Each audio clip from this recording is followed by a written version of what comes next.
No. When did I say that?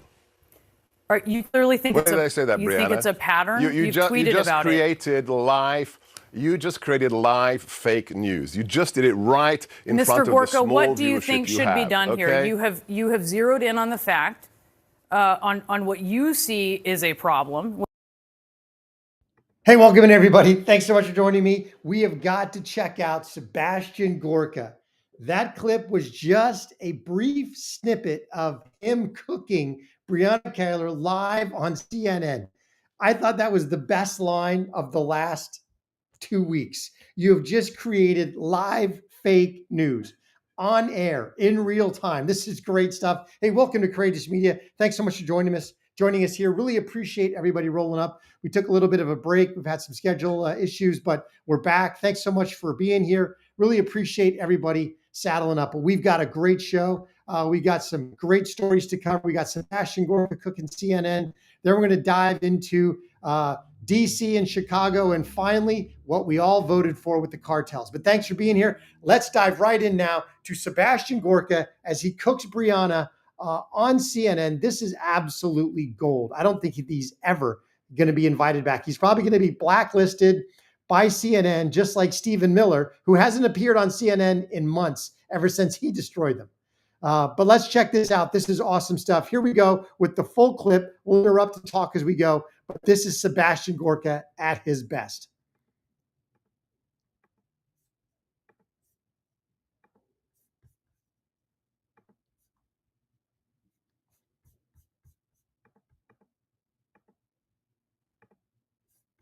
%of attackers when you're looking at the U.S. Secret Service National Threat Assessment Center, looking at 172 mass attacks in the U.S. between 2016 and 2020, 96% were non-trans men. So I know you're focusing on this shooter being trans. The shooter was trans, and that is certainly of note. But are you missing the bigger picture here when you zero in on that instead of more broadly these school shooters as an epidemic, and you perhaps miss the through line that connects them all? Well, no, because your facts obfuscate two things. You are using data based upon the predominant gun violence, which is gang-on-gang violence with zero ideological content. If you remove all of that, the gang violence on the streets of Chicago, LA, Detroit, then you come down to a much smaller data set. So it's like those who say, gun violence in America causes so many deaths, and then fail to note that the majority of the stats they are using refer to also suicides by gun, which of course is not what we are talking about here today. So let's concentrate on mass shootings at schools, specifically Christian or Catholic schools. Then the data set is wholly different. So don't conflate different data sets just to make a political point. There was an ideological content to this attack. That's what terrorism is. It's not because somebody didn't get the drug deal they wanted.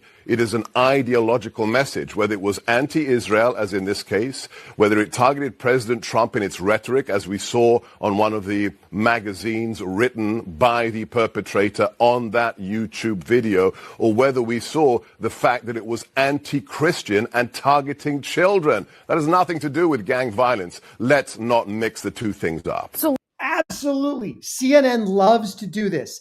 They love to cherry pick facts, and they love to take statistics and manipulate them for their own ends. As she said, when you look at all of the shootings, 96% were white. It's just ridiculous nonsense. First of all, as he said, they're going back to 2016. They're taking every single incident in which there was more than, I think, 3 victims. They're calling it a mass shooting. Now, they're not... And to get to 96% are white men, they're throwing out anything that is gang related in LA or Chicago. So they're not using that. They're completely manipulating facts. And Gorka goes right to the heart of the matter. No, when you talk about mass shootings with an ideological content, we've got a serious problem. And that's what he's talking about. That's what he's talking about with the trans mass shooter phenomena, for lack of a better word. But let's keep going. We have some stats at the end. But I think this all boils down to one of the things that we see. There's two elements to 99.9. When you look at statistics, even going back to the 1970s, even not looking at just the recent times, there's two factors that play into 99.9% of all mass shooters. One or both of either there's an absentee father, so there's a father absence issue, and this is even the bigger predictor, there is some type of psychoactive drug involved, whether it's antidepressants, whether it's anti-anxiety, whether it's now the rift of trans hormone blocking and other types of medication that people going through the transition process are on. There is some type of active drug involved in almost every case. But let's keep going with Sebastian. Let's narrow it down then, because by CNN's count, when you look at 32 school shootings since 2020, in which you have 4 or more people who have been killed. So these are the larger school shootings. Only 3 of 32 of those shootings were committed by transgender shooters. Yeah, forgive me if I don't go with CNN stats, okay? CNN has proven itself to be wholly inaccurate in all kinds of things for the last 10 years, perpetrators of the Russia hoax, and that we didn't have an open border. So please.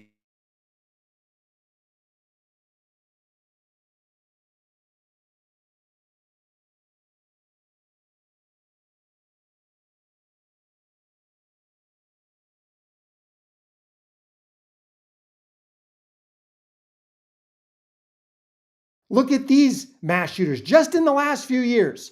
Non-binary, trans, cross-dresser, trans.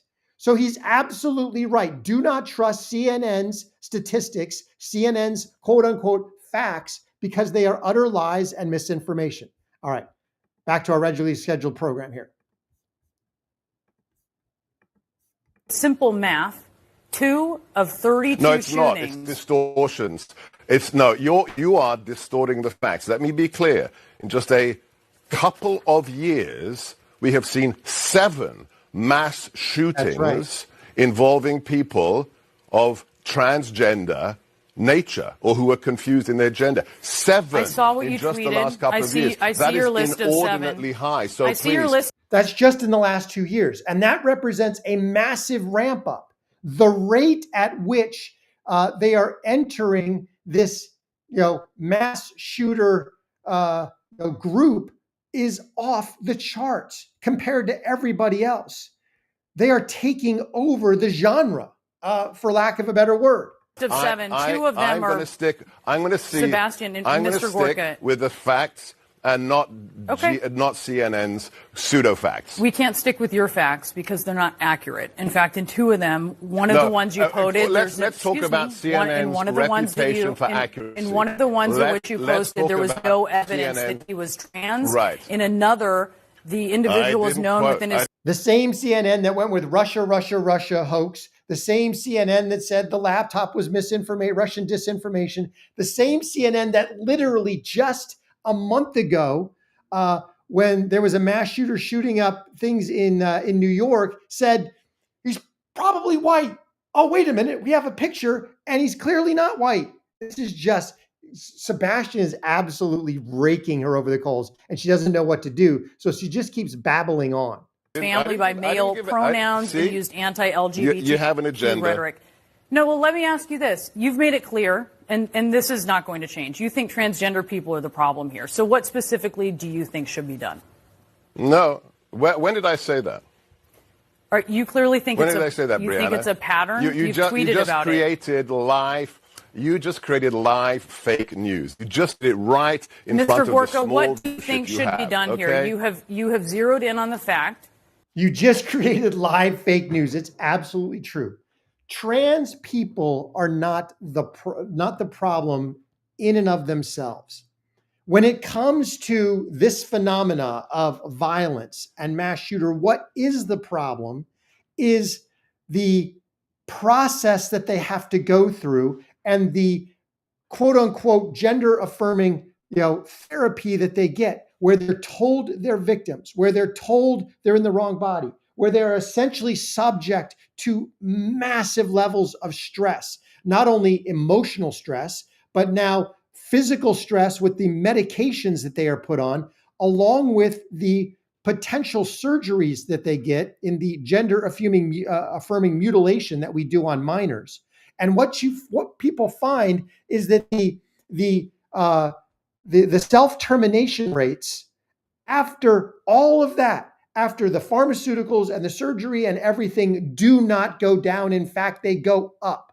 So we have a group of people that have been manipulated by a medical, psychiatric, medical, and political system in the schools to think that they are victims, that they are born in the wrong body, that they have to subject their body to chemical and surgical mutilation. And then you wonder why they come out on the other end and they are angry, they are bitter.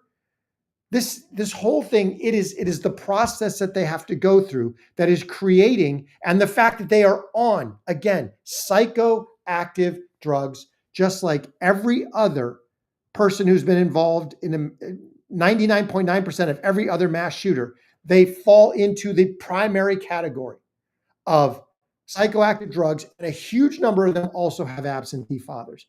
Gorka is absolutely right. We have to get to the right data sets to be able to analyze this stuff, and CNN will never do it because they have an agenda. They will, when the subject fits their agenda, they will trumpet it all over the airwaves. When it doesn't, when it's a trans shooter, when it's a minority shooter, when it's an Arab terrorist, they will never, ever, ever talk about it. Gorka is absolutely right. And just to underlie this, check this out. When you talk about by demographics, percentage of mass shooting rates by demographic, public incidents with 4 or more fatalities expressed as a rate per million of their population. Native Americans, they never do it. I don't know why. They're immune from this. Hispanics, Americans, 0.047. White, 0.0688. All Black or African Americans, 0.099.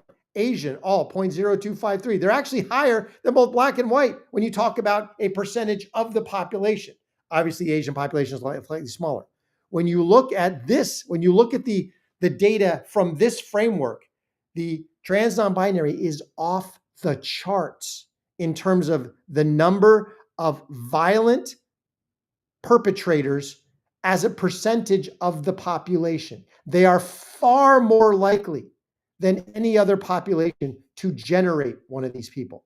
That's scary. Why? Because of everything we just went through with the victimization, the psychotherapy, the pharmaceutical, the chemical, buffet that they're on, and then finally the potential surgery, and then all of that leading to regret after, because now you can't change it. This is absolutely true. And Gorka completely cooks her. That's amazing stuff. Hey, Barnes Homestead, absolutely right. Fun reminder, these are the same folks that have the gall to tell you the Venezuelan drug smugglers were denied due process. Yeah, exactly. We're going to get into that. It's going to be awesome. All right. Hey, thanks for rolling up. Really appreciate everybody being here. Please smash that like button, subscribe, turn on the notifications if you haven't, and share Courageous Media with everybody that you know. Let's dive into our next story, which is Trump. He's going to be taking on Chicago. It's already starting to happen. This is amazing stuff. We're going to check out a little bit of what's happened in D.C. and why this is going to play. And it's going to play with the masses. Trump is again squarely in the 80%. Get into it.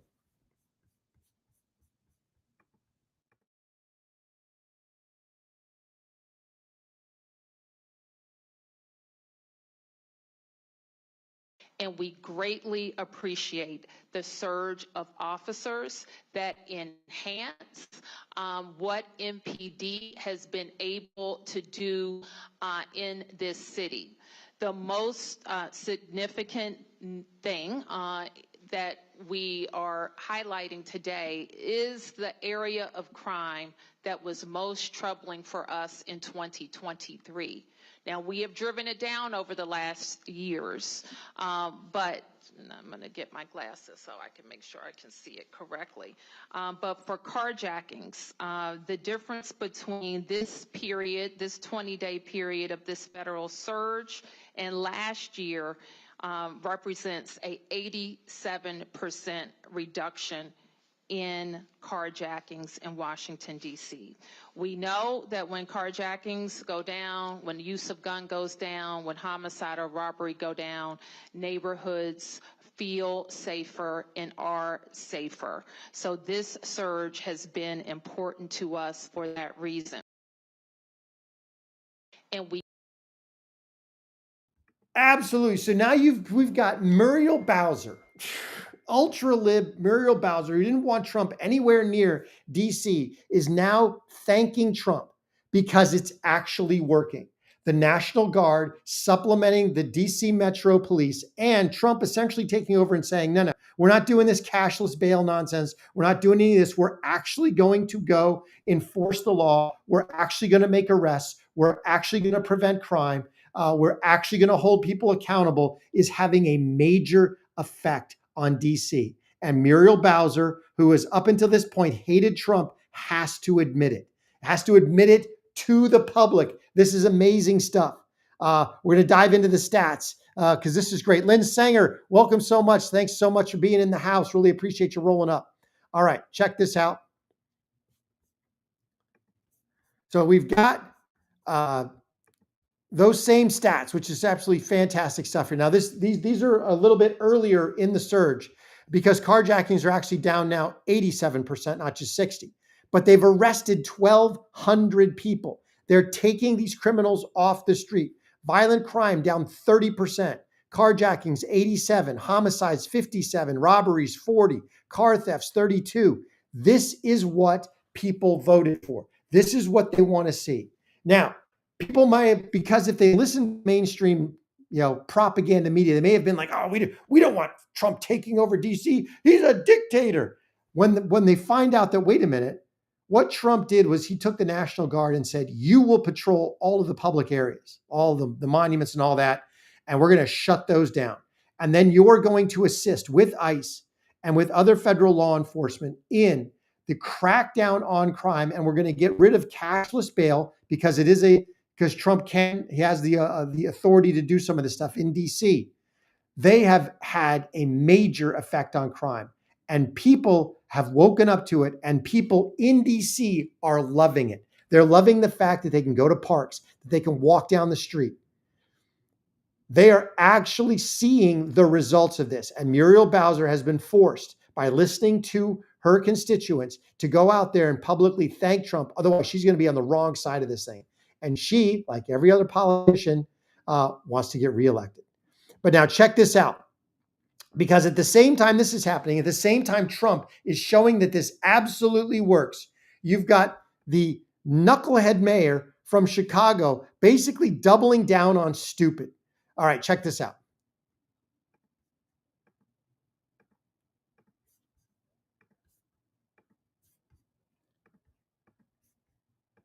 Are you prepared to defend this land that was built by slaves, a land that was built by indigenous people, a land that is built by workers? Are you prepared to defend this land?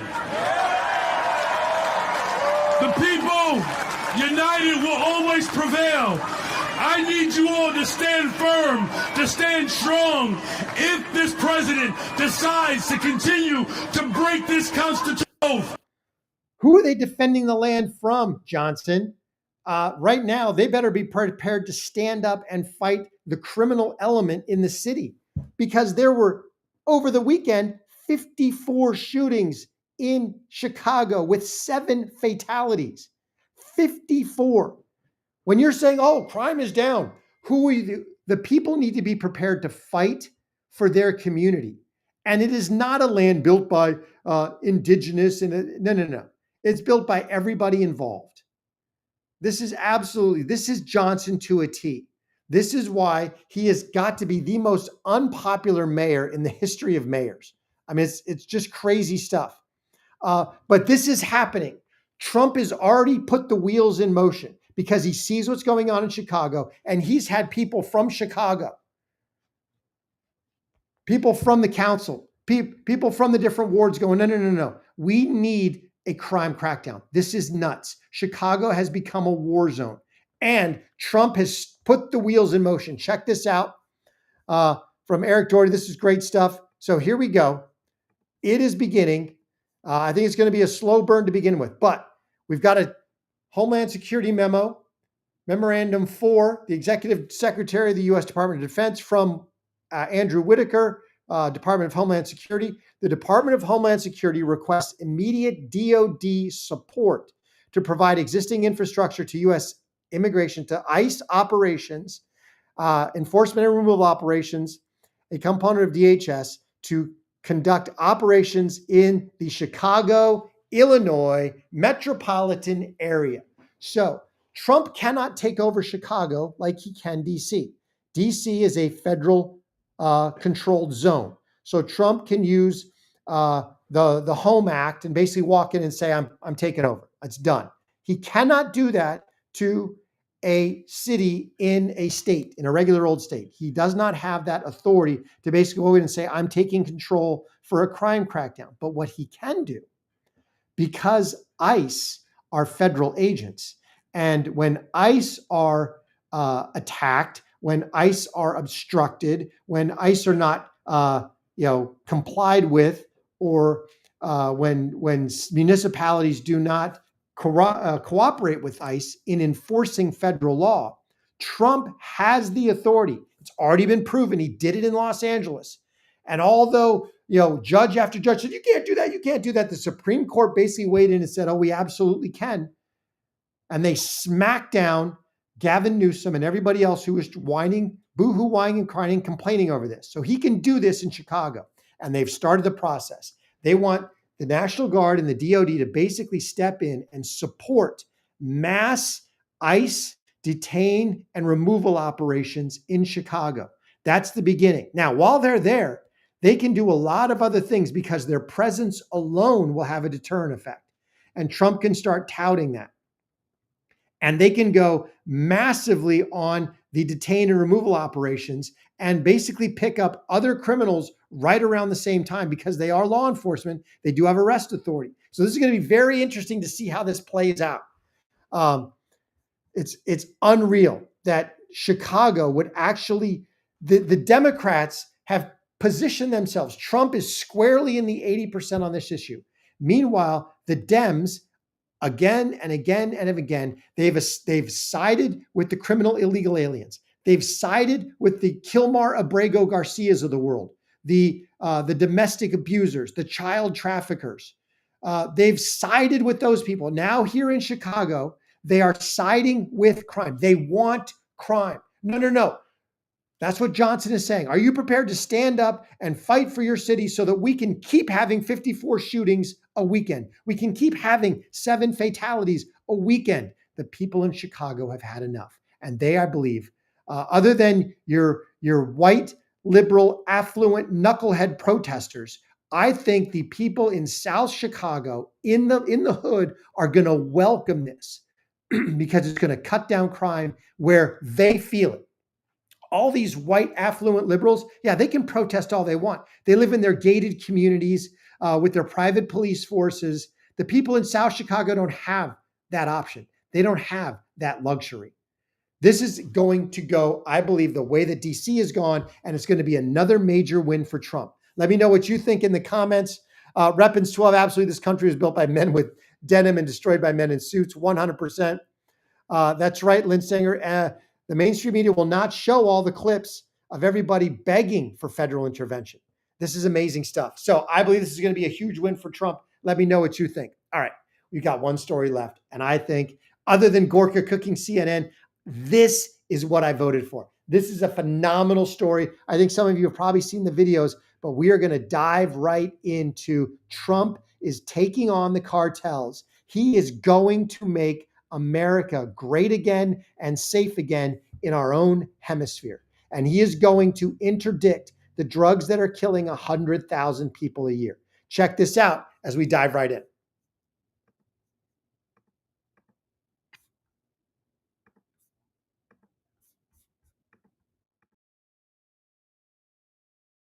Cartels are now officially in the Pentagon's crosshairs. And it's not just the wall anymore. Trump ordered the kill shot.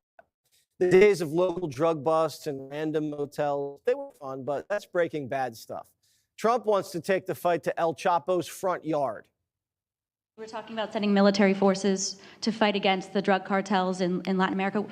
Do you think it's worth sending our forces, our U.S. forces there to take this on? Cartels where?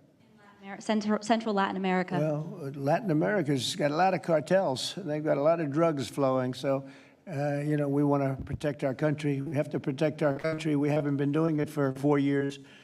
And we love this country like they love their countries. We have to protect our country. So, we're playing a tough game. According to the New York Times, behind the scenes, Trump's moving all the pieces into place to pull this off. Mexico's got a big problemo. Yes, but it has nothing to do with Mexican territory. It has to do with their country. It does not involve our territory. So it would be within the United States? Within the United States, exactly. El Presidente doesn't comprehend. This isn't a Mexican standoff. This is an order. The CIA is already flying surveillance drones over Mexican territory, gathering intel on the battle space. And Trump's not sending diplomats. He's sending Hegseth, maybe with a new title.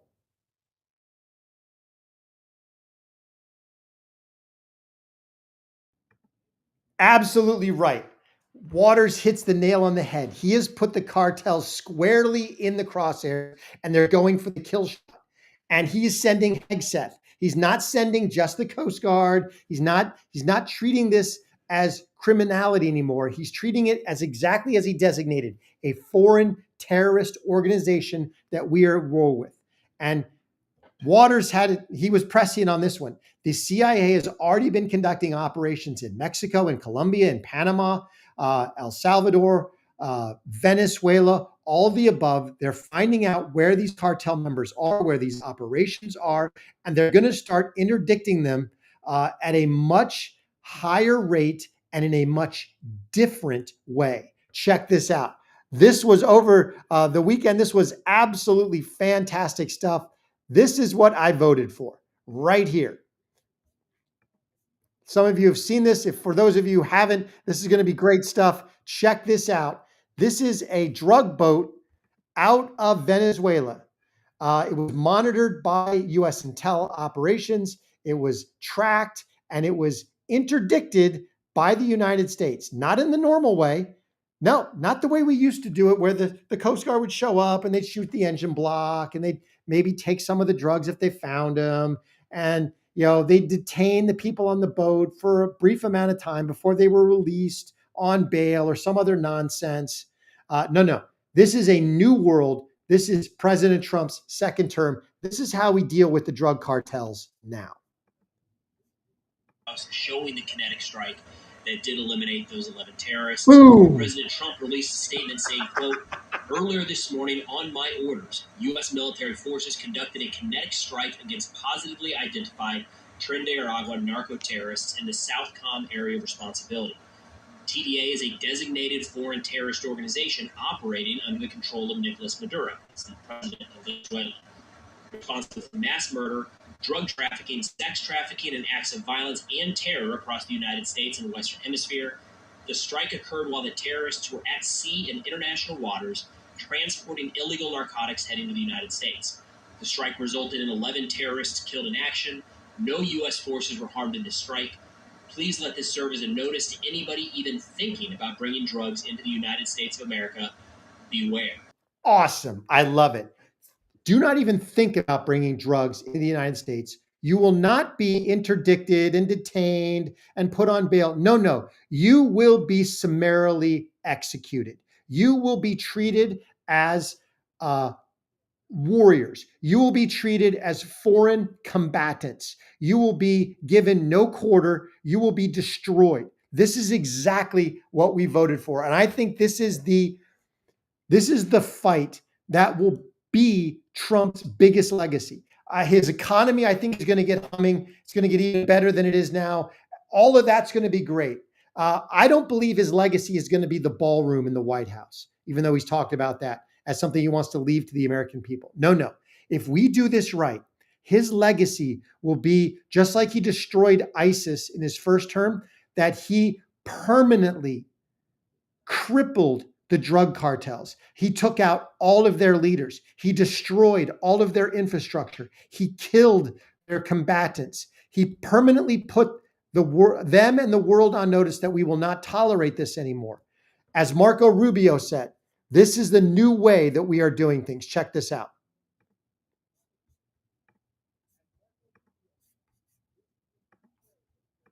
The United States has long, for many, many years, established intelligence that allow us to interdict and stop drug boats. And we did that. And it doesn't work. Interdiction doesn't work because these drug cartels, what they do is they know they're going to lose, 2% of their cargo.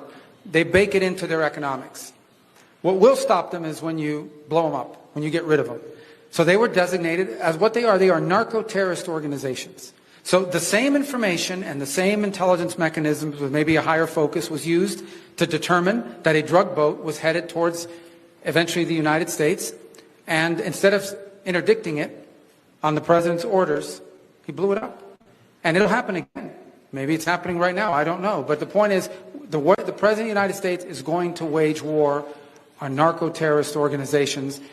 This one was operating in international waters, headed towards the United States to flood our country with poison. And under President Trump, those days are over. Absolutely. This is how you destroy the cartels. You don't treat them as criminals anymore. You don't lock them up. You don't detain them. You don't just take their cargo. No, you start destroying their drug boats. You start destroying their drug producing facilities. You start killing them by the dozens, the hundreds, and the thousands. Because when the life expectancy of a narco-terrorist becomes months when they join, guess what? It's going to be far harder to recruit people. When the leaders of these cartels start getting taken out in their homes with bombs that are launched from outside the country in which they are. So maybe you've got a narco-terrorist who's got a giant estate in Mexico. You let a bomb go from international waters, a glide bomb, and they take out these cartel members, whether they're in Mexico or Venezuela or Colombia. You start taking out the leadership. At the same time, you are taking out their workers and their security forces by the thousands. You will permanently disfigure the cartels. You will permanently hinder their operations. It will become so dangerous and so expensive to do business. The price of drugs in the United States will rise to such a level, you will start to impact the demand side because the price will be absolutely too high. You will have people start to get off of this stuff. When you can't buy it for $100 a baggie, when it goes to $10,000 a baggie, people can't afford that. You can't steal that. A lot of people will maintain their habit by, knocking over convenience stores or stealing from family or friends or whatnot. When the price gets so high that you can no longer steal that much, you're faced with really one option, and that's get clean. It's amazing what this can do. I believe this can be Trump's legacy. Let me know what you think in the process. Lynn Sanger, that's right. No due process. They don't have the right. They are foreign enemy combatants, and they will be prosecuted by the Department of Defense, now the Department of War, under Hegseth as foreign enemy combatants, and they will be destroyed and eliminated at every opportunity. This is amazing stuff. Let me know what you think. I really hope this keeps going. It accelerates, and that this is Trump's 4-year legacy that he leaves to the American people, the end of the Central and South American cartel drug trade in the United States. I can't wait. Hey, you guys are awesome. Thanks so much for rolling up. Really appreciate everybody being here. Lynn, Reppins, everybody. Remember, please smash that like button, subscribe if you haven't already. Turn on those notifications and share Courageous Media with everybody that you know. Really appreciate you being here. Hope you have a phenomenal Thursday. Remember, God is good and he is sovereign. It'll all be good in the end. Till I catch you next time.